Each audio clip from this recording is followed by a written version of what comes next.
Vamos começar então o nosso programa falando sobre a entrevista que o presidente Jair Bolsonaro, através de uma live, né, que ele concedeu ao nosso colega Thiago Asmar, né, do Pilhado, no canal Pilhado do YouTube, e também para o nosso colega Paulo Figueiredo no final dessa semana.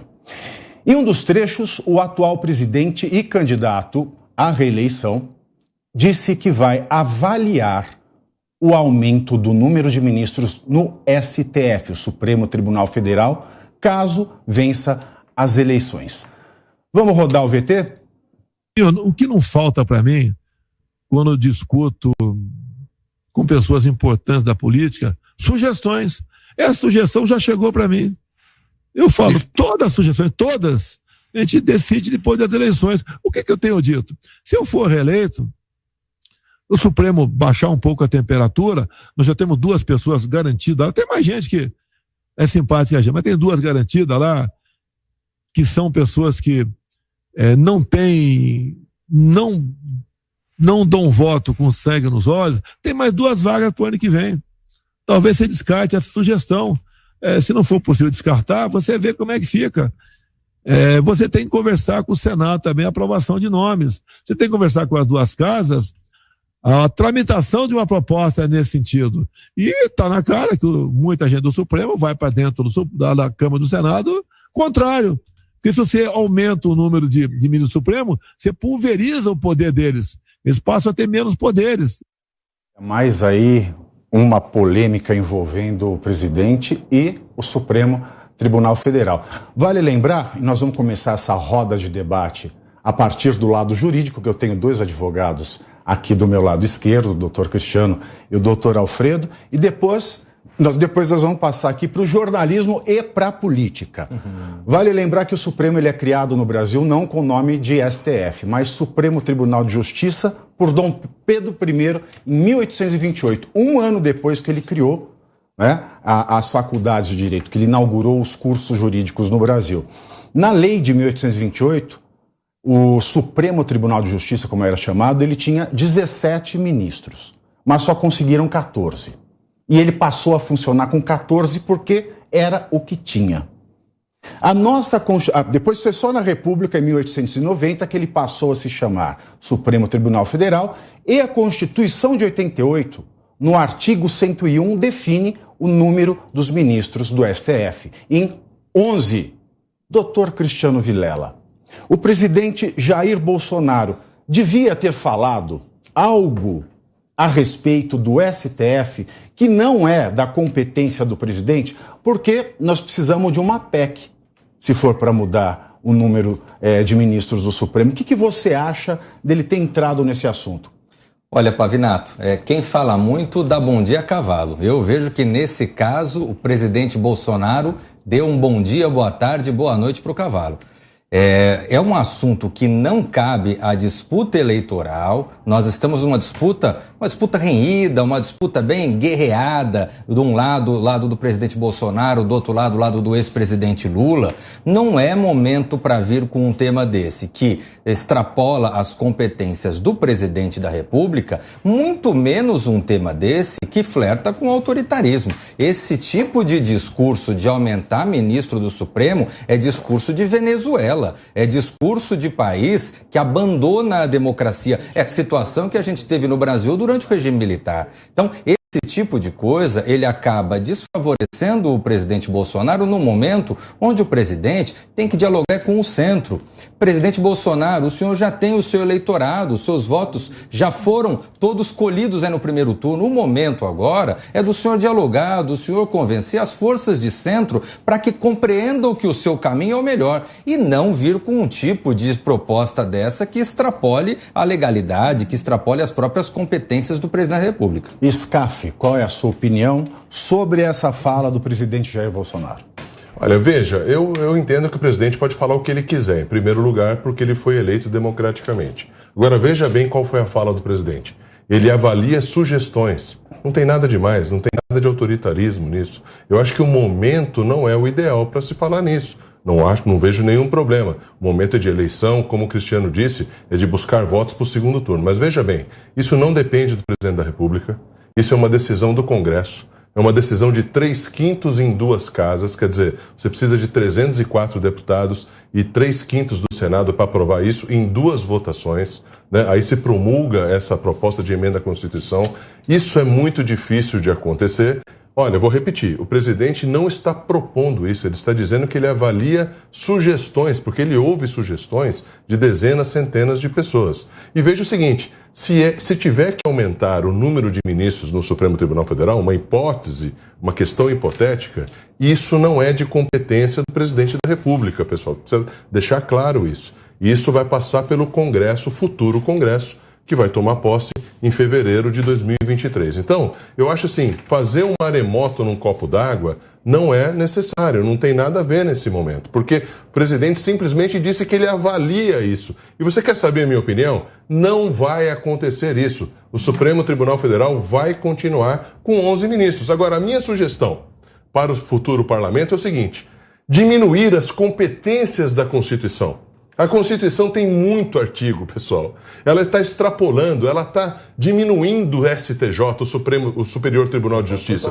Tem muita coisa na Constituição que poderia virar lei federal. Aí sim você tem um Supremo mais forte, um Supremo que vai analisar questões realmente constitucionais e pacificar o país. Do jeito que está, com 200 e poucos artigos e mais de 100 emendas, fica impossível o Supremo ser um tribunal pacificador. Ele passou a ser tribunal de apelação. Então eu acho que o momento, se tiver que ser discutido alguma coisa no Supremo, é deixar o Supremo mais forte, né, mais enxuto, com menos competência. Aí você fortalece o juízo federal do Superior Tribunal de Justiça e também fortalece o Supremo Tribunal Federal. Tá aí uma grande opinião do doutor Alfredo Scaff.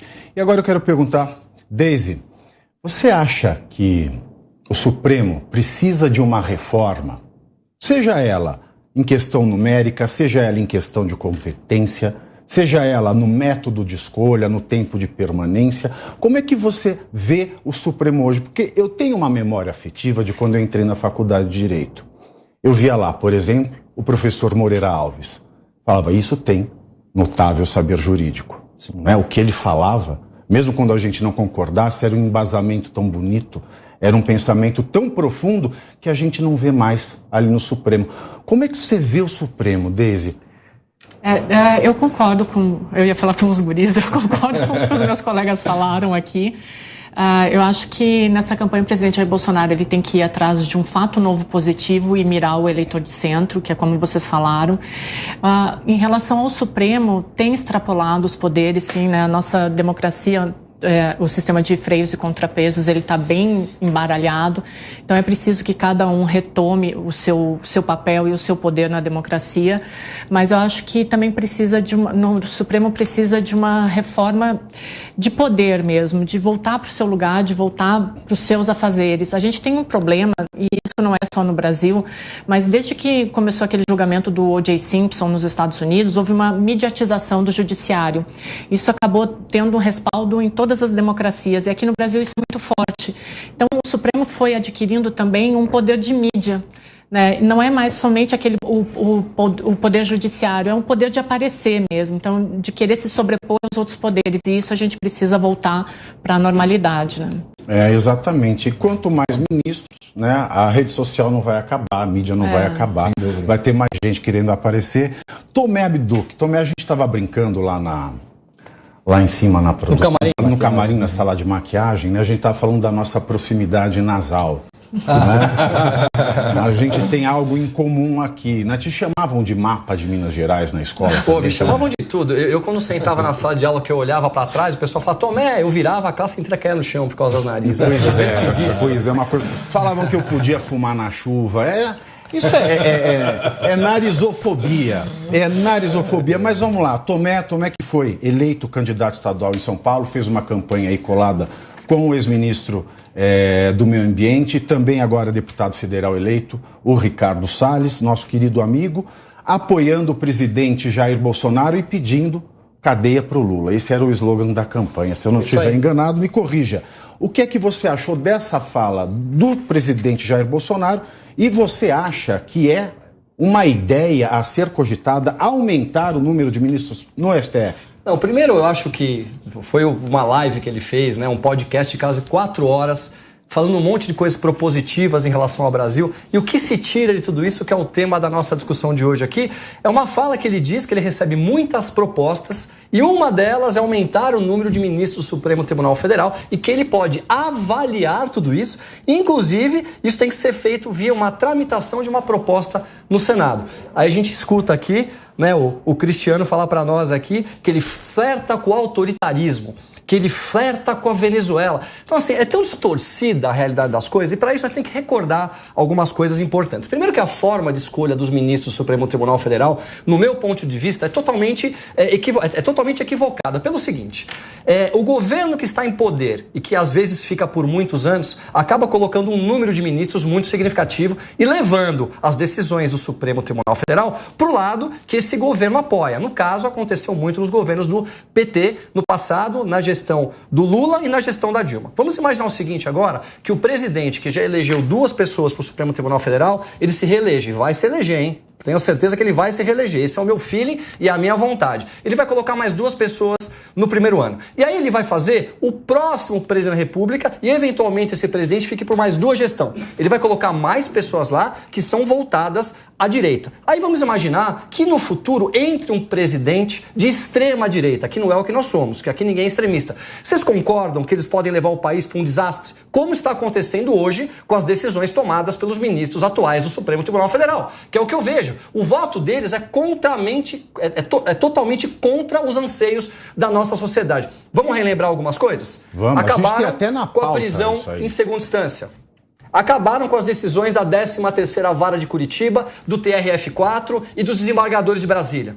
Soltaram um dos maiores criminosos do Brasil. Isso não sou eu que estou dizendo. Isso quem está dizendo é a mídia. Mais de 6 bilhões de reais foram devolvidos aos cofres públicos pela quadrilha do PT. E depois disso ainda devolveram os direitos eleitorais para o Lula. Esse é o país que a gente vive. Como que a gente não vai falar sobre o Supremo Tribunal Federal? O que ele disse simplesmente é que se você colocar um número maior de ministros no Supremo Tribunal Federal, você diminui o poder de alguns deles. Hoje nós temos 7 ministros que foram colocados pela gestão do PT, que foram colocados pelos amigos, que foram colocados por esses homens que nós não queremos mais que governem o Brasil, que assaltaram o Brasil. Por que as decisões são sempre direcionadas para o que é melhor para a esquerda? Você já viu alguma coisa a favor da direita? Alguma decisão que privilegia a direita de alguma forma? Isso não acontece. Então, gente, nós estamos vivendo um momento hoje a qual o Supremo Tribunal Federal, com as suas decisões, e deixo claro aqui, nós temos que sim valorizar a instituição, não estamos atacando de maneira nenhuma, de forma direta, um ministro ou outro, mas sobre decisões dentro da nossa legislação, como brasileiros, nós temos o direito de contestá-las, que é o que eu estou fazendo aqui. Eu acho um fim de mundo as decisões tomadas pelo Supremo Tribunal Federal hoje.